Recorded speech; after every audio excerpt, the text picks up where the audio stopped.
Though there were many ancient civilizations that had existed during the 12th century BC, suddenly and quite unexpectedly, nearly every civilization was wiped from the face of the earth except the cities of Egypt.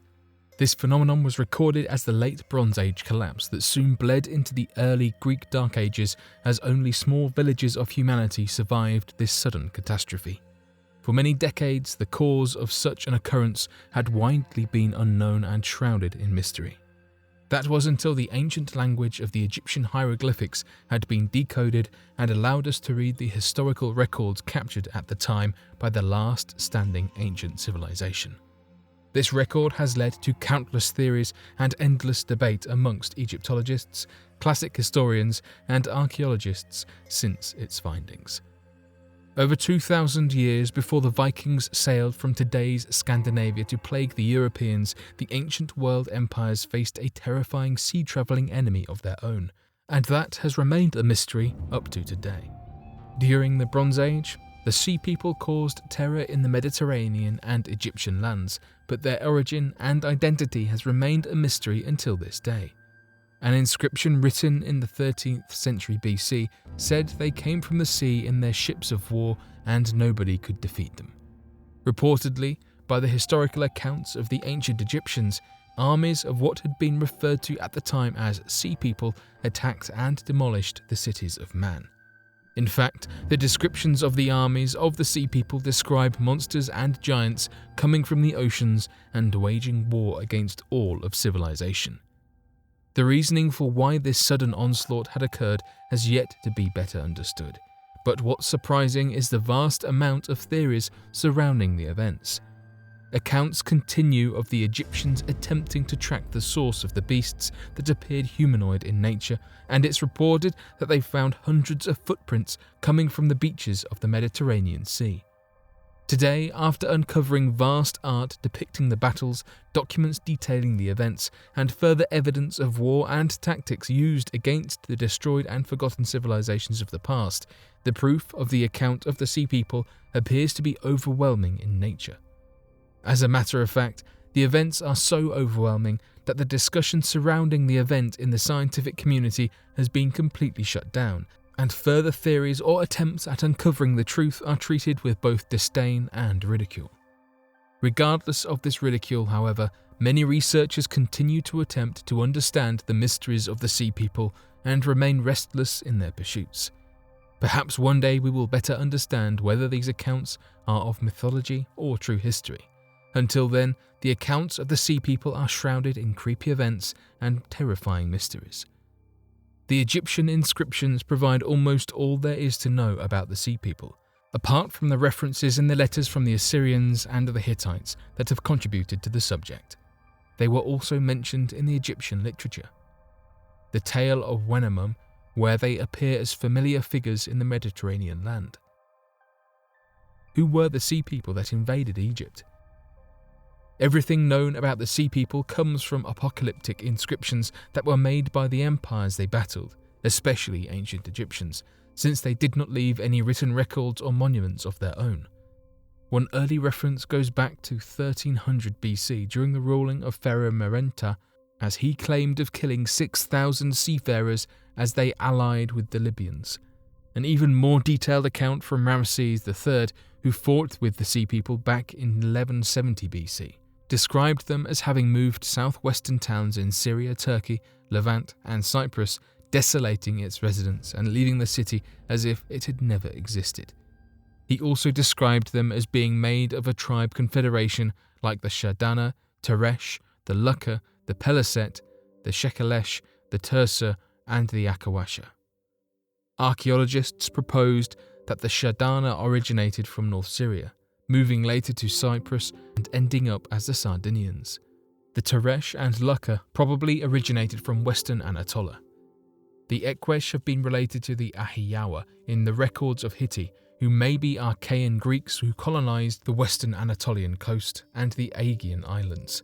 They consisted of sea raiders who invaded the towns at the Mediterranean coast between 1276 and 1178 BC, focusing mostly on Egypt.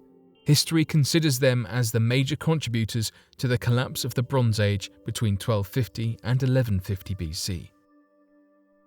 Where did the Sea People come from? Scholars are still not certain of the origins of these groups, but many trace them to Sicily, Turkey's Anatolia region, or the Aegean Sea. Some modern historians have a theory that the ancient Egyptians knew the origins of the Sea People based on what they wrote about them. Due to the fact that these Egyptian inscriptions did not mention the origins of the groups, some historians believe that their origin was so obvious that it did not need to be written down. There are some speculations with little evidence that the Sea People were in fact the Philistines of the Bible, who probably battled with ancient Israel. But who they are is still a mystery. Their origin has also been proposed and strongly disputed to be Trojan from Italy, Philistine or Minoa. However, nothing has been discovered so far to shed more light on the question of their origin. Whether all this is true or not, the fact remains that the Sea People's origins are not written in any records, and that information is therefore lost to history. What did they want? Equally mysterious is the motivation of the Sea People to ravage the Mediterranean. Some historians believe that they were displaced from their original home by natural disaster or famine. Other researchers speculate that their migration was a result of a more human disaster, war. It states that the Sea People were Trojans displaced after they lost their kingdom to the Greeks in the Trojan battle. Whether the Trojan War story is true or is just a mythical story is unknown. The Sea People attacked many cities and Mediterranean settlements, but seemingly had an affinity for Egypt, attacking 3 different pharaohs. Their intentions for an attack, however, despite much research, remains a mystery to this day. What happened once they took over Egypt? Even though their origin remains unknown, tantalizing pieces of information about the terror that the Sea People inflicted on the ancient worlds are available, thanks to the inscriptions the witnesses of the devastation left. Most of the current studies of the Sea People come from the inscriptions left behind from Ramesses III's reign. Emmanuel Deroux, a French Egyptologist, came up with the term Sea People in 1855, but reports claimed that they originated from the sea or islands, but did not specify the particular ones. There were 3 pharaohs who recorded their interaction with these raiders: Ramesses II, Merenta, who was his son and successor, and Ramesses III. All 3 pharaohs were victorious over their enemies, and their inscriptions provided more detail about the existence of the Sea People. Ramesses II's inscriptions. Ramesses II was one of the greatest rulers of ancient Egyptian history, with accomplishments including securing his borders from invasion by nomads and also securing trade routes that were vital to their economy. In his inscriptions, he mentions the Sea People as allies of the Hittites and mercenaries in his own army. He does not mention anything about their identity or where they came from. Ramesses inscribed his victory over the Sea People in a war off the Egyptian coast. According to what he inscribed, the battle involved only the Sherdun tribe of the Sea People, and after the war, many were recruited into Ramesses' own army. In his inscriptions, Ramesses made the impression that he neutralized the threat. However, his successor's inscriptions claimed otherwise. The inscription of Merenta. The Sea People troubled Merenta's reign, especially after they allied with the Libyans in the Nile Delta invasion.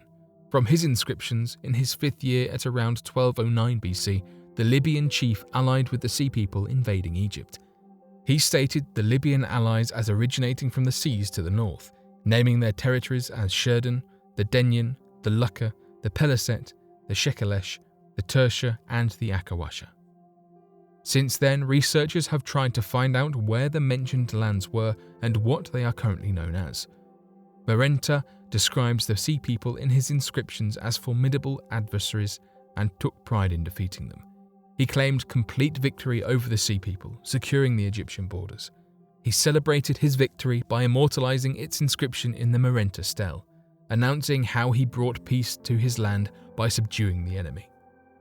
The Merenta stele is the first to mention Israel in history, but interestingly, he was referring to a people and not a land or a country, and scholars are still not certain of implication of this reference.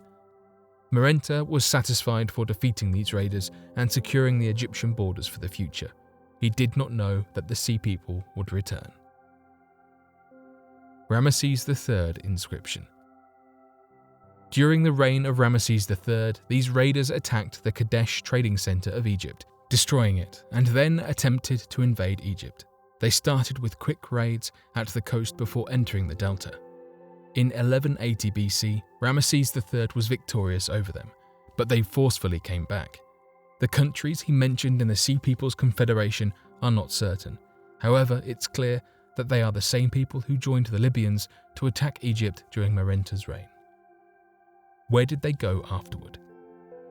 Ramesses III knew of the clashes of the Sea People with his predecessors and opted for guerrilla tactics instead of field engagements with his predecessors. He organized ambushes along the coast and down the Nile Delta, hiding his archers along the shore so they could rain arrows on the ships when he gave the signal. After confirming that no crew on the ship were alive, they set the downing vessels on fire with flaming arrows. After crushing the sea attacks, Ramesses III focused on what was left of the Sea People on land. He used the same tactics and finally defeated the Sea People in 1178 BC. After being defeated by Ramesses III, the Sea People disappeared from history. However, according to San Jose State University, the Egyptians allowed the remaining Sea People to settle in today's Israel and Palestine.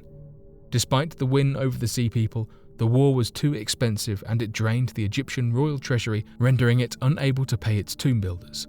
This resulted in the first recorded labour strike in history, where the workers refused to work until they were fully paid. But who do you think the Sea People were? Be sure to let us know your thoughts in the comment section below and help us by growing this community while working to solve these unexplained mysteries. Thank you for watching and don't forget to subscribe for more videos.